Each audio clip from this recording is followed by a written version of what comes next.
mes écuries, l'écurie Equipol basée dans le 78, région parisienne. Et je vais te montrer un peu ce qui se passe ici. Ici il y a un barn de 20 box. Voilà, on a essayé de faire ce barn en essayant d'avoir le plus de lumière possible. C'est super bien isolé pour que les chevaux soient au frais l'été, au chaud l'hiver. Tous les box sont recouverts de caoutchouc partout.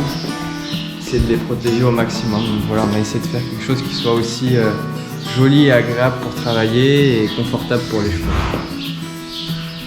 Ici, on essaye de varier au maximum le travail des chevaux. Moi, j'aime bien que les chevaux sortent beaucoup de leur box. Donc on commence nos journées à 7h30. Tous les matins, après les avoir nourris, on les met au marcheur. Pour certains chevaux qui n'aiment pas trop le marcheur, on les marche en main, on les petites balades au pas le matin. Voilà, en forêt, dans les prés. Et puis après, moi j'aime bien monter mes chevaux le matin. Comme ça, ils peuvent toute l'après-midi profiter des paddocks. Et puis voilà, les filles qui travaillent avec moi, parce qu'on est une équipe de 5 personnes ici, s'occupent des chevaux, leur font leurs soins, les douches, etc. quoi. Donc c'est un endroit qui est super calme. On essaie vraiment de faire le maximum pour les chevaux. Et puis je pense qu'ils se sentent bien ici.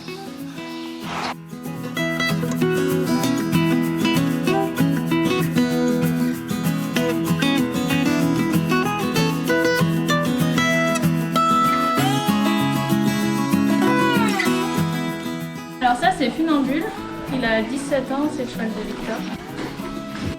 Il dort avec des bandes tous les soirs, comme ça permet un bon soutien des membres. Parce que comme il a 17 ans, ça commence à être un peu fragile, donc c'est un soutien et il a ça tous les soirs. Il y a Mac aussi, qui en a devant. Pareil pour un soutien et lui aussi pour une protection, parce qu'il a de temps en temps, il se met des petits coups d'intérieur quand il se roule ou quoi, donc ça évite de faire des surrosses. Et après, tous les chevaux qui sautent en ont le soir, après avoir sauté. Et puis sinon, on évite d'en mettre, parce que c'est pas toujours... faut éviter qu'ils s'habituent.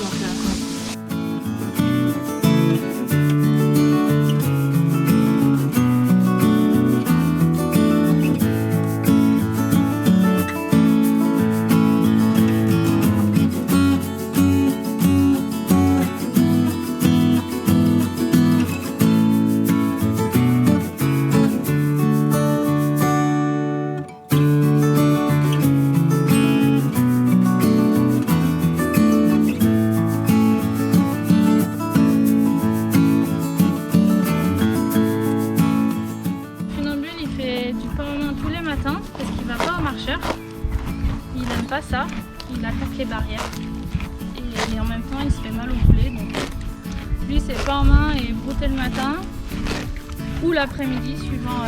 Le matin sûr il marche, l'après-midi il peut faire aussi pas en main et brouter après, et il va aussi au paddock tous les jours.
De polo derrière, il a des boulets qui sont assez fragiles.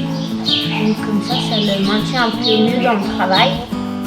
On a certains chevaux, on leur met devant parce qu'ils sont aussi un peu plus fragiles sur les antérieurs. Mais sinon, on évite au maximum de mettre des bandes s'ils n'en ont pas besoin, quoi. On laisse tel quel, une petite paire de guêtres devant derrière. Et puis...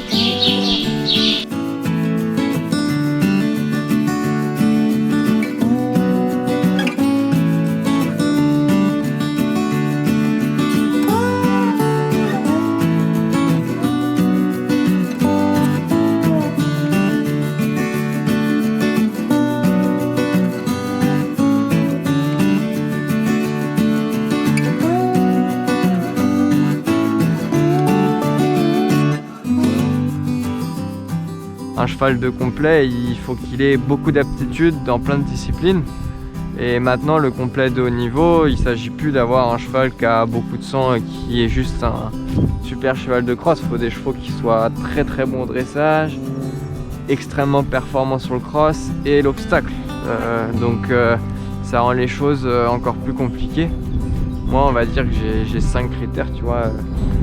Si on devait un peu théoriser le truc, tu vois, un cheval de complet, ce que je vais regarder en premier déjà, c'est le sang. Parce que c'est quelque chose que tu peux améliorer, mais c'est quelque chose qui est inné chez un cheval. C'est-à-dire qu'un cheval qui a du sang, avec l'entraînement, tu le rendras encore meilleur. Un cheval qui n'a pas de sang, tu auras beau le galoper comme un fou, il n'aura jamais le sang nécessaire pour faire du complet. Donc la génétique, c'est super important. Après, je vais regarder évidemment sa qualité de saut. Son modèle, son aptitude à se déplacer, est-ce qu'il bouge bien, est-ce qu'il est souple, tu vois, toutes ces choses-là. Et puis la santé, évidemment. Et ça, c'est généralement ce que tu regardes à la fin, au moment où tu fais passer une visite. Et puis ce qui est le plus dur à cerner, mais sûrement le plus important, le mental.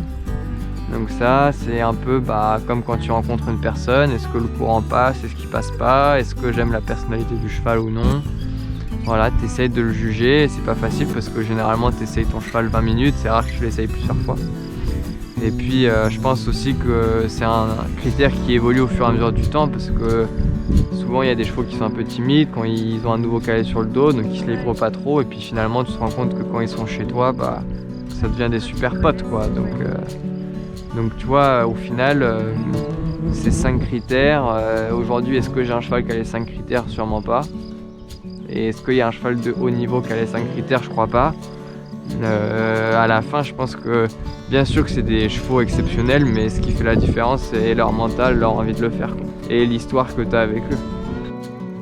Funambule, à la base, il n'a pas tous ces critères-là, hein. Il a une qualité de locomotion très normale, il sautait bien, mais pas beaucoup de force, du sang. Mais au final, c'est un super cheval parce qu'il a un cœur énorme, parce qu'on s'entend hyper bien. C'est sûrement le cheval d'un cavalier et ça a fait les résultats que ça a fait. Mais peut-être qu'aujourd'hui, on me le présenterait, je n'irais même pas l'essayer.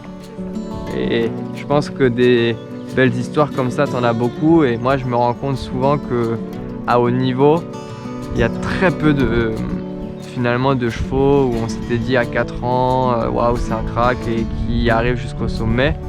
J'ai l'impression que souvent ces chevaux-là, ils sont très bons mais ils arrivent à un certain seuil. Par contre, les chevaux de très haut niveau, je trouve ils ont tous une histoire un peu particulière. C'est l'histoire avec un cavalier, c'est des chevaux parfois qui sont atypiques, qui sont pas forcément classiques dans leur manière de faire, mais qui sont super efficaces ou qui se transcendent. C'est plein d'histoires un peu comme ça, je trouve.